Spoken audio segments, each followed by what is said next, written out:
love the can your knees give out from praying so hard? Yeah, whenever we're playing it live, the fans sing Tae's part all the time. I'm like, die, okay.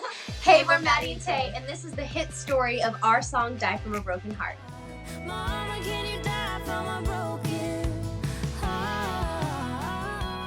For anyone watching this, if you have a broken heart, we have both had really shattered broken hearts many a times in our lives. It's temporary. There's moments like that that feel so exaggerated and dramatic, which is we were both going through something tough when we wrote Die From a Broken Heart. Tae was going through a breakup. Our label had shut down. My grandpa had passed away. Life was not easy then. We wrote it with two of our best friends in town, Jonathan Singleton and Derek Rattan. Yes. And I remember it was right after your breakup. Yeah. And Jonathan Singleton had the title and this idea, and I just looked at Tae and kind of gave her like, you know, we have sister telepathy even though we're not related. I kind of gave her this look like, do you want to do this and can you do this? And she kind of just like gave me like this kind of like I think I can do it. And she was a freaking champion. As you know, painful as that experience and that day was, it's so worth risking it all for vulnerability and to share a message with people who are going to relate. And so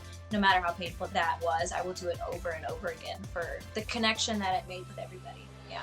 I remember vividly recording Die From a Broken Heart. We actually kept running into this issue musically where the rhythm kind of started sounding like too happy, almost like too fun. And so we kind of had to like really start from scratch and just work on the drums, make sure the groove was right, and then slowly add the da da da da da da da.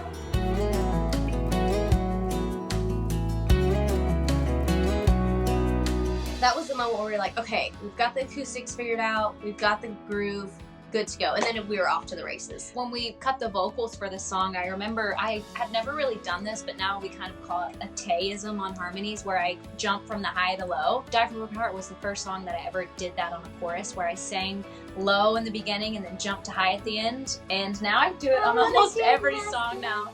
Yeah. I remember going in the vocal booth and You got emotional. Oh my gosh, I got so choked up because if you watch the music video, that is a very fair representation. Like, I felt like I was having to watch my best friend go through this, and I just wanted to like punch the guy in the nose, but then like hug her and comfort her, but like also go slash his tires and, you know, those kind of like best friend things. I let myself like finally get emotional and like feel that pain with you and just like that anger and like that disappointment. And I just got so choked up on the word nerve. Like, I started crying. If you listen really close, you can hear the little like throat catching. Mama, the nerve of this guy. I shed my tears in the music video. Oh my gosh. It was easy to cry in that bathtub, I'm not gonna lie. I think it's just something about bathrooms. I love crying in the bathroom. If I need to get a good cry out, I just go sit in the bathroom. Well, is it like, is the sink dripping or is it your tears? No one's gonna know. We never saw Die From a Broken Heart being the single. When it came to this song, it kind of just raised its own hand. We didn't pick it as a single, but it was obvious that people wanted to listen to it and they were connecting to it in a way that we hadn't seen since Growing a Country Song. We knew that our fans were loving it. We would play it live and the connection was there. It took like, what, a year and a half? A year and a half until that song went number one. So it required a lot of patience. And we were told so many times, not by our own team, but just by programmers. They would say in our meet and greets like, oh, I just don't know, because it's a female ballad and you know that whole BS that goes with that. That's a bold move, and we're like, have you met us? Bold is kind of our thing.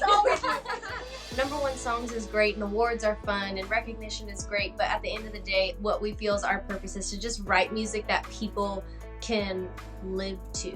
The healing that came from this song with relationships, there were people that were commenting saying like, I haven't called my mom in years and this just made me think of her and I'm gonna call her. It was just so healing in so many ways. Yay! I can't wait to have another hit so then we can do this again!